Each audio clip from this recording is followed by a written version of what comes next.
Vamos a entrar en este caso literalmente con el video de David Shenko, que literalmente dice esa cosa es lobo. ¿Cómo, gente? Un momento, literalmente las noticias anteriores que revivieron al lobo ese. A ver. El minuto clave, bueno, Bueno, lo envías este no era el después, vídeo que Cana, en tenía tu mensaje literalmente de Discord. Ahí sí pones ahí el minuto y reenvías el link también. planeado. Pero como he sido prácticamente bombardeado con esta noticia, me veo obligado a realizar este vídeo y aclarar un par de cosas. Estoy hablando del exitoso proceso de desextinción del lobo wargo, para ser más precisos, el lobo gigante de Norteamérica. Esa pendeja es una locura, o sea, si te pones a pensar, amigo, que literalmente desextingan, no sé si se llama desextinción, pero bueno, desextinguir realmente también un dodo, amigo, un dodo. Un animal extinto hace más de 10.000 años. Es decir, que estamos frente al primer caso de desextinción de la historia. Un salto de gigante para la ciencia. Se podría. No os voy a mentir si os digo que al principio pensaba que esto era una troleada. Es que parece una broma realmente, o sea. Con los dos cachorros blancos de lobo diciendo que se trataba de lobos wargo, me tuve que reír e incluso pensé que era un vídeo hecho con IA. Pero luego vi el logo de la empresa Colossal y entendí que esto iba en serio. ¿Cómo? Solo puedo decir... Lo ha logrado. Es el loco hijo de... Yo creo que cualquier persona, amigo, que se trae esta pendejada piensa literalmente en su mente, ¿cómo? ¿Me estás diciendo que podemos revivir a los dinosaurios peruanos? ¿Los dinosaurios literalmente, amigo? ¿Me estás diciendo que podemos revivir a los dinosaurios literalmente? Uf, está potente. Efectivamente, parece que la empresa Colossal va en serio. Esto no se trata simplemente de otro experimento llevado a cabo por un multimillonario excéntrico. En este caso, el estadounidense Ben Lamb. Se parece un chingo al gorrito Jurassic Park igual. Que por cierto, entre los inversores principales de Colossal se encuentran otro que Peter Jackson. Ya sabéis, el director del Señor de los Anillos. De hecho, la empresa de efectos especiales Beta Workshop, que fueron los encargados de dar vida mediante maquetas tanto a las criaturas de la Tierra Media como a las bestias de la Isla Calavera en El Señor de los Anillos y King Kong, han construido una réplica a escala de un mamut lanudo, que será expuesta en la entrada del laboratorio de las empresas Colossal. Bueno, ¿te imaginas revivir un mamut también? Teniendo en cuenta que uno de los cabecillas de los laboratorios de esta empresa, con sede en Dallas, Texas, no es otro que el genetista George Church, creo que ya tendríamos que asumir que esto no va solo en serio, sino que es el principio. George Church es un científico que ha sido catalogado como un extremista, a pesar de ser uno de los padres del proceso de edición de genes CRISPR, y alguien que abandera la idea de los beneficios de la edición de genes, pero más de una vez se le ha pillado sugiriendo la modificación del genoma humano, lo cual hace sonar las alarmas a más de uno. Pero por ahora, en Colossal, este científico está... Esa pendejada ya empieza un poco el trámite, lo que me viene diciendo... Vamos, que a este hombre se le podría catalogar ¿hasta como qué un Dr. punto podemos avanzar? Así como el de Jurassic Park. Por cierto, la casualidad, su mujer es una bióloga molecular que se llama Ting Wu, pero no nos alejemos del tema. Hace un mes teníamos a los ratones lanudos que ya parecía algo bastante impresionante. Y ahora tenemos lobos prehistóricos. El proyecto de restaurar a esta especie de lobo comenzó a finales del 2003, y los cachorros de wargo nacieron en octubre de 2024. Es decir, que en menos de un año, esta empresa ha sido capaz de desextinguir a los lobos. Pero pasa una cosa. A pesar de los titulares sensacionalistas, estos lobos no son exactamente lobos gigantes o wargos. Son unos mutantes modificados mediante... Es que son mutantes, obviamente, no van a ser la especie 100% natural, amigo. Es como los dinosaurios ni Jurassic Park, obviamente. No todos tienen plumas ni más pegadas. ¿Por qué, amigos? Porque simplemente son clones de la especie, pero simplemente llenando, obviamente, con ADN aparte. ¿Sabes? Como que simplemente es una clonación. Es una clonación que no es 100% la especie nata. Por eso, ¿sabes? En este caso sí podemos decir, esas cosas no son lobos. Bueno, técnicamente lo son, pero con ciertas alteraciones en su genoma mediante el proceso conocido como transferencia de genes, que explico más en detalle en el vídeo sobre la... Como Mitty, de verdad, le hicieron la Mitty. Extinción. Una Se trata mitiada. de una edición genética del genoma de un lobo gris, el pariente vivo más cercano de los lobos gigantes, que comparten más de un 99% del genoma. Básicamente, modificaron el genoma del lobo gris comparándolo con el genoma del lobo gigante. Pues, amigo, y bueno, ahí literalmente se va a la mierda todo el tema de los dinosaurios. A ver, ¿con qué comparas un dinosaurio, amigo, en la actualidad? ¿Con un pollo? ¿Con un pavo? Ni perri, amigo, no se puede simplemente. Con el objetivo de obtener lobos grises cuyo fenotipo, es decir, su aspecto físico, sea similar al del animal extinto. Ahora bien, al igual que ocurría en Jurassic Park, de Michael Crichton, estos nuevos lobos gigantes tienen el aspecto físico que creemos que sería propio de los lobos gigantes de la Edad de Hielo. Los lobos gigantes eran una especie que se extendía por todo el continente. Amigo, los lobos gigantes. Lo curioso es que los antepasados de los lobos gigantes... Me gustaban un chingo de lobitos, ¿saben por qué, amigo? Por este caso, porque lo jugué bastante y me gusta mucho como mascota el Ark. El Ark, amigo, del lobo me gusta mucho, de verdad. Eran nativos de Norteamérica, pero tras el voten por el Ark para jugarlo, es decir, cuando Norteamérica y Sudamérica se conectaron hace 3 millones de años, creando el istmo de Panamá, los antepasados de estos cánidos migraron a Sudamérica. En las tierras sudamericanas es donde evolucionó el lobo gigante, para luego volver a extenderse por todo el continente y regresar a Norteamérica, la tierra de sus antepasados. Este animal es tremendamente popular por la obra de ficción Canción de Hielo y Fuego, es decir, la historia de Juego de Tronos, aunque también aparecía en la Tierra Media del Señor gente, vote por Juego de Tronos. Sin ninguna duda, son más conocidos por la serie de HBO. Estas bestias son los acompañantes de los jóvenes miembros de un chingo de series y películas que he visto en ni mierda, amigo. Como en la serie, presentan a los lobos gigantes o wargos como lobos monstruosos, más grandes que leones macho. Cuando en realidad, a pesar de su nombre, estos lobos eran poco más grandes que los lobos grises norteamericanos, animales de alrededor de 100 kilos de peso. Aún así, o sea, poco más grande, pero también, o sea, amigo, por la pura, se ve que es el doble todo más pejado. Tenían ciertas características que les daban un aspecto físico bastante diferente a de los lobos grises modernos. Por cierto, a partir de aquí voy a llamar a estos lobos wargos, a pesar de que no sea científicamente correcto. Más que nada porque mola más y porque me ahorro tener que estar repitiendo todo el rato lobo gigante. Continuemos. Primero decir que los lobos grises y los wargos convivieron en la Norteamérica prehistórica. Compartieron hábitat durante los últimos 100.000 años, hasta la extinción del wargo hace alrededor de 10.000 años. Pero el registro fósil indica que muy probablemente no eran animales que estuvieran en competencia directa. Más que nada porque el wargo... A ver, ¿quién gana? ¿Un lobo gigante o un oso? A ver, pues solamente el oso. Pero el punto es que los lobos nunca, pero nunca atacaban, o sea, solos. En unidad. Los lobos sí son un chingo de gente, o sea, en manada, obviamente, como siempre. El lobo viene en la manada y más pegadas, pero ahora imagínate un chingo de lobos gigantes contra un oso. Lo despedazan al pobre oso, o sea, la verdad, lo hacen bastante bien los lobos. A los lobos. Eran los carroñeros quebrantahuesos de las praderas norteamericanas, un rol muy similar al que cumplen las hienas en África, o al que cumplían las hienas de las cavernas en Eurasia. Así es, Europa y Asia serán como carroñeros técnicamente, ¿no? Pero parece ser que estos animales no alcanzaron el continente americano, por lo que el rol de carroñero capaz de devorar hasta los huesos estaba libre, algo que aprovecharon los wargos. Su cráneo era más grande que el del lobo gris, con profundas marcas donde se conectaban unos músculos potentísimos. Estaban armados con dientes gruesos y reforzados, con un especial énfasis en las muelas carniceras, con forma de tijera de la parte posterior de la mandíbula, una estructura muy similar a las piezas bucales de los antiguos llaneodontes del Cenozoico. ¿no? Se parece a Llaneodonte. La Brea en Los Ángeles han sido el yacimiento principal de restos de wargo. O sea, yo vi un que otro meme, sinceramente, amigo, esta pendejada de los huesos que me causa mucha gracia, y es que literalmente... Amigo, los huesos literalmente nos dan a una imaginación literalmente para darle literalmente una forma a la criatura en sí. Imagínate, yo que sé, que literalmente viene aquí un extraterrestre y descubre literalmente, amigo, este esqueleto, amigo. O sea, está todo extinto la humanidad, todas extintas especies, amigo, y solo descubre este esqueleto. O sea, el extraterrestre va a intentar recrear literalmente la forma y va a imaginarse que parece una especie de lagarto o algo hipermutante, amigo, con un chingo de huecos por aquí. O va a ser así, va a pegar, pero juega, amigo, realmente te lo imaginas si tiene un chingo de pelito y está bonito, ¿sabes? Como que... Estas pozas de brea expuestas al cielo abierto se han encontrado más de 3.000 esqueletos completos de estos animales, lo cual refuerza la teoría de su modo de vida principalmente carroñero. Y por eso también de cientos de miles de años, grandes herbívoros había mucha interpretación, amigo, por ejemplo, de espinosaurios, depredadores y carroñeros, al final se acercaban para hacerse forma una original, comida fácil, pero se arriesgaban a acabar atrapados en los pozos de brea.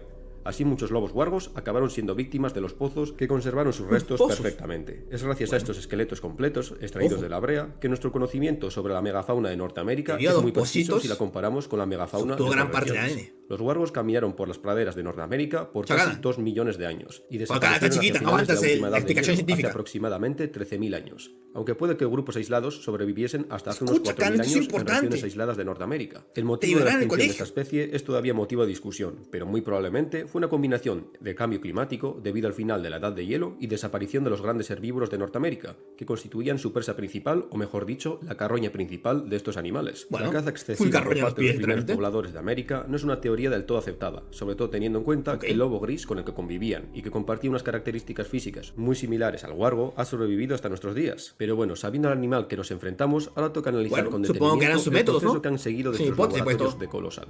El primero y obvio problema era encontrar ADN del lobo wargo. Ya dije en el vídeo sobre la desextinción que el ADN se degrada muy rápido. Normalmente el ADN desaparece después de unos 6.000 años. Y en casos de preservación excepcional, el ADN puede mantenerse de una forma reconocible por más de 6 millones de años. Dos fueron los fósiles seleccionados para la extracción del ADN del lobo wargo. Uno de ellos era un fragmento de diente procedente de la cueva Sheridan, en Ohio. Un fósil de finales de la edad de hielo, de unos 13.000 años de antigüedad. El segundo candidato... Fuera de brava, gente, ustedes... ¿Dentro de cuántos años, bueno, calculan o más o menos estiman que la humanidad tenga la tecnología suficiente, yo que sé, para revivir algo parecido, por ejemplo, a algún dinosaurio? ¿Cuántos años le dan a la humanidad, gente? De evolución, de avance científico, para que pueda siquiera literalmente llegar al nivel de, yo que sé, de rehacer algo parecido a un dinosaurio, amigo. En cuanto a nivel científico, obviamente, de ADN más pejadas. Para mí, literalmente, 27. Bueno, es que al paso que va la humanidad, pero también que el paso que estamos yendo, pues estamos llegando a nuestro límite, amigos, ciertamente, porque estamos llegando al nivel cuántico de unas pendejadas, y es como que esa pendejada, o sea, hasta que no nazca una especie de genio que descubra o muestre una nueva teoría de cómo comprender el mundo cuántico, o cómo avanzar de otra manera, que no solo la cuántica puede ser literalmente, amigo, el camino correcto. Hasta eso puede pasar mucho tiempo, o bueno, puede pasar también, por pura probabilidad, mientras más avanza la población, más posibilidades hay que tengas que un genio, ¿no? Un genio que nos guíe en el camino.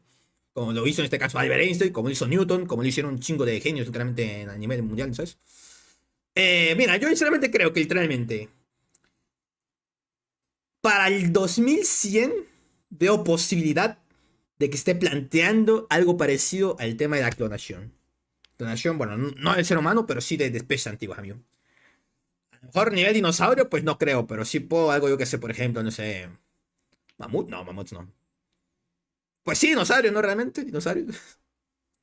Era un cráneo casi completo de Idaho. Este último fósil era bastante más antiguo. Para el 2100, se estimaba que el cráneo tenía más de 70.000 años, pero un hueso del oído interno contenía vivir muestras viables, ya que la parte del oído estaba sellada.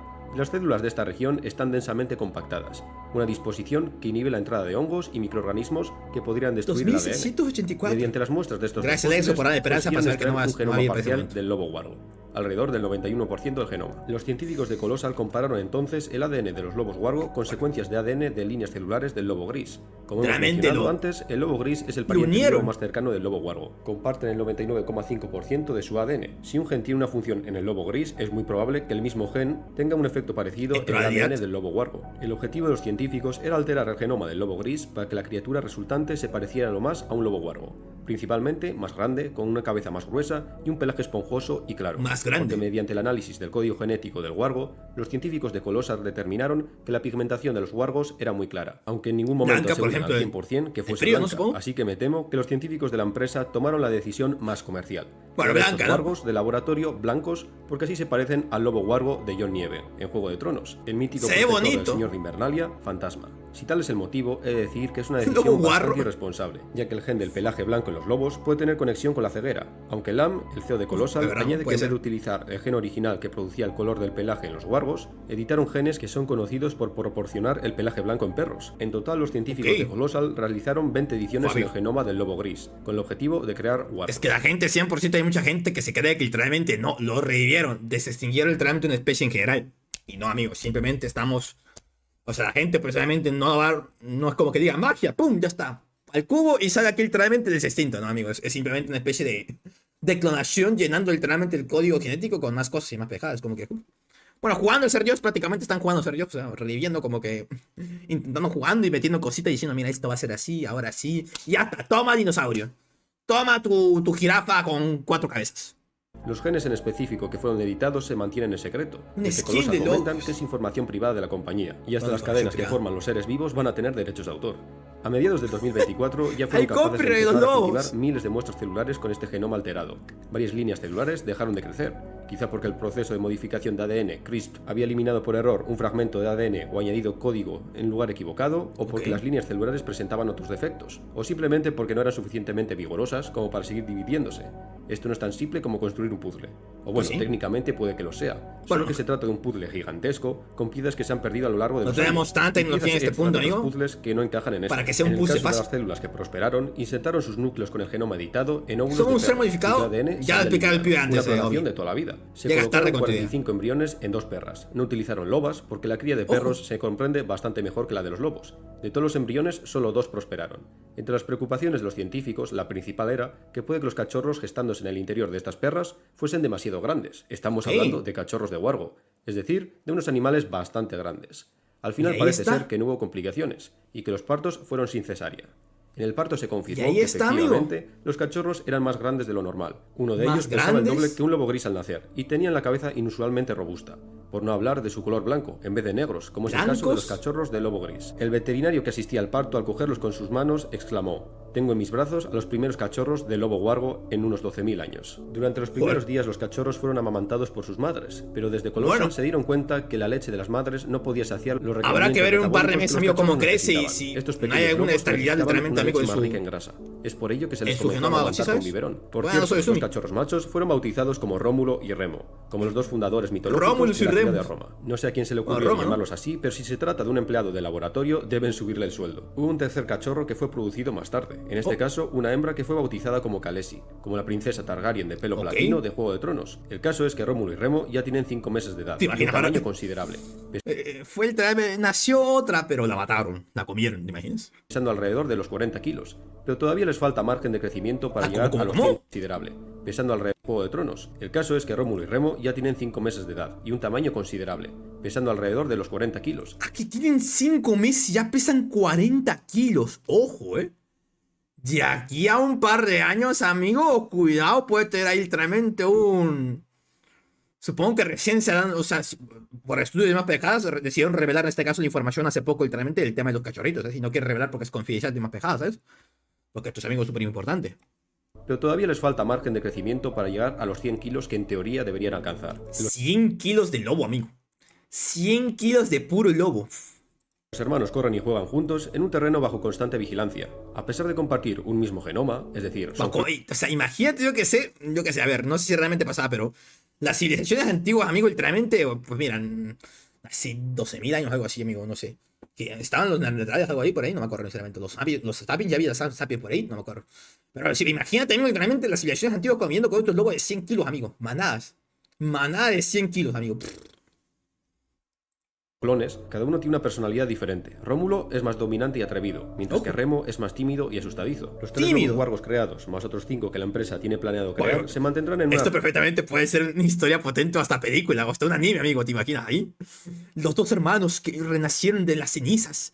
Su especie quedó extinta y ahora literalmente están en un conflicto. ¿Merecen seguir viviendo o deben morir? Reserva, protegidos por una valla de seguridad de 3 metros de altura y vigilados por drones. La localización de esta reserva se mantendrá en secreto por obvios motivos. La idea es que estos lobos tengan una vida lo más natural posible. Vamos, que desde Colossal no quieren convertir a sus lobos mutantes en una atracción. El objetivo de Charles y Lam no es crear Jurassic Park, sino reintroducir la megafauna desaparecida en los hábitats que ocupaba antiguamente. El problema que le veo a todo esto es que los hermanos ya están en la edad de que sus padres les enseñen a cazar, pero por supuesto no tienen padres. O sea, que o desde Colossal les enseñan cómo cazar, o los tendrán que alimentar periódicamente en la reserva. Vamos, todo lo contrario a la vida natural que podría llevar un lobo huargo. Aunque si las suposiciones de que estos animales eran carroñeros son ciertas, pues puede que no haya una gran diferencia. Otro dato interesante es que no se permitirá que estos lobos se reproduzcan. Por ahora no es posible crear una población estable de huargos, más que nada porque son clones. Es decir, no existe diversidad genética, lo cual condena automáticamente a una especie a la extinción.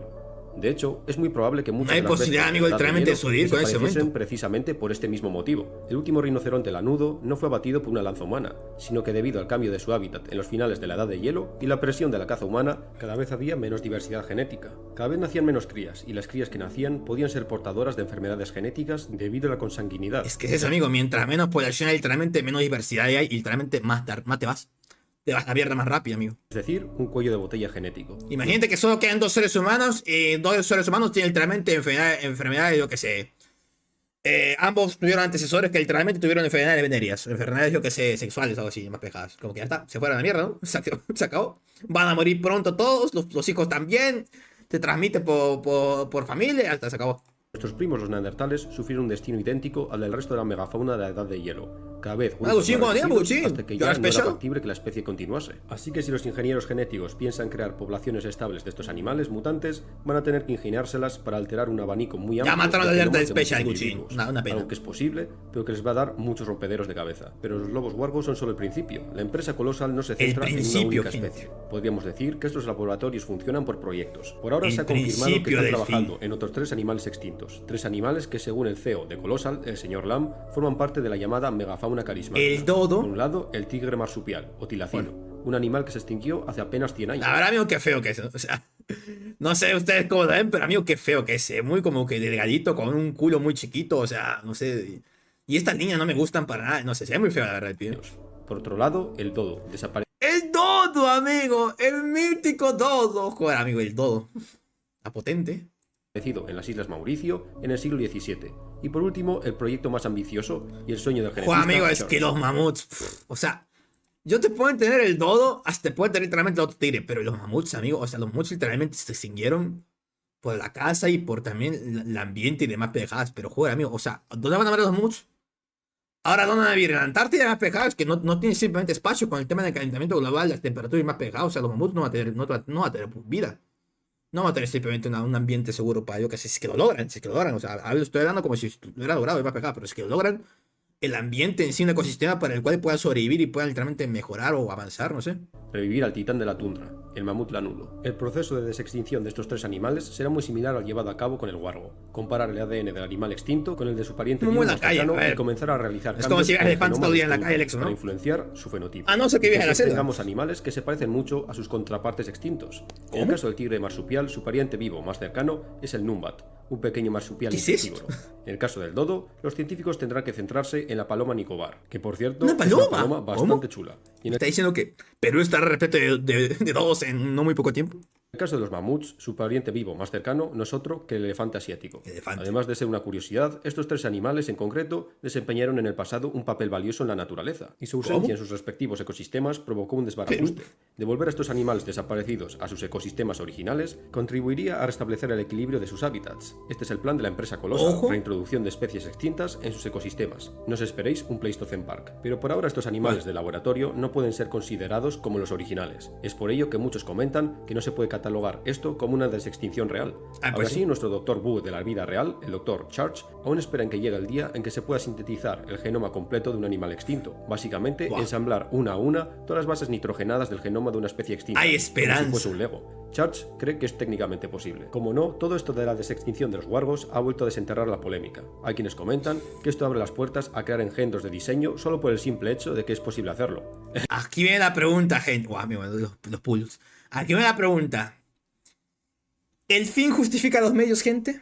O sea, renacer especies ya extintas, a lo mejor por culpa del hombre, yo que sé, a lo mejor por culpa de una casa, de alguna especie de rinoceronte más pegados. ¿Vale la pena?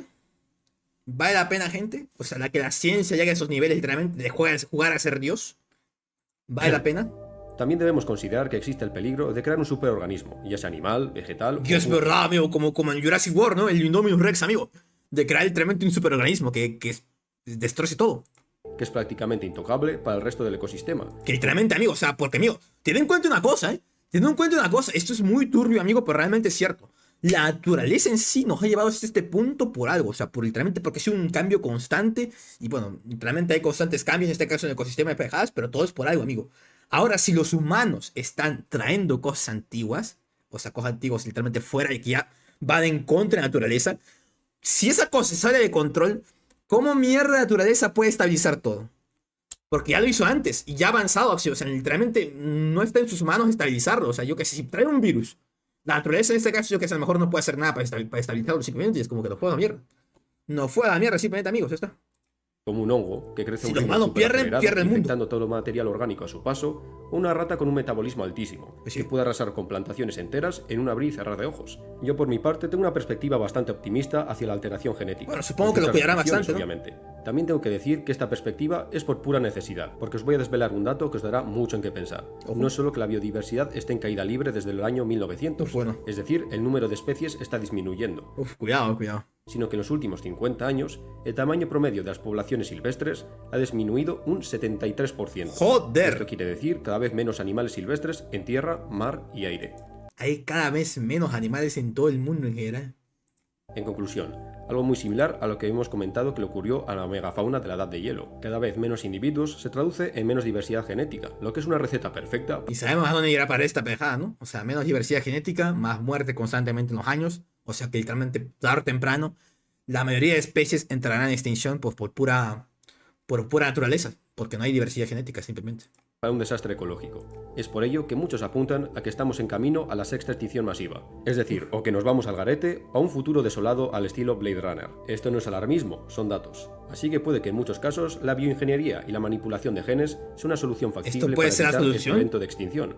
Nuestra civilización moderna es tremendamente destructiva con los ecosistemas. Así que mientras tratamos de ser menos dañinos, tal vez tener la opción de la edición de genes a mano no sea una mala idea. Siempre y cuando el señor Church y compañía no decidan que es buena idea comenzar a crear humanos mutantes por las risas. Porque el mismo Church ha sugerido más de una vez que se debería manipular a humanos genéticamente para hacerlos más resistentes a la radiación, lo cual sería muy beneficioso para la exploración espacial, ya que uno de los mayores problemas a los que nos enfrentamos en la conquista del espacio es que los astronautas están recibiendo un baño constante de radiación estelar. En principio no parece una muy mala idea, pero una vez se empieza, tengo miedo de... Es que, amigo, una vez modificas algo en los humanos, dices, ya modificamos esto para que los humanos puedan resistir un poco, yo que sé, el nivel gravitacional de las naves espaciales. ¿Y si modificamos algo más? Ya modificamos esto. ¿Y si volvemos a modificar algo más? ¿Y si otra cosita más? Otra cosita más, otra cosita más, otra cosita más, otra cosita más. Y así, mis amigos, es como literalmente se acabará la humanidad. Así de simple. Así de simple, amigos, en este caso. Continuamos. ¿Cómo puede acabar?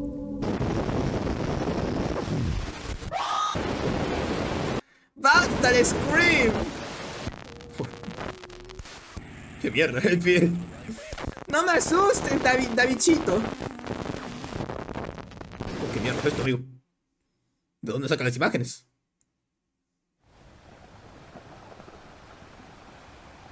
¿Cómo? ¿Me estás diciendo que esto es un humano, gente? ¿En un futuro? ¿Así llegaremos, gente? ¿Modificaciones genéticas hasta llegar a este punto? ¿Todo con tal de la supervivencia?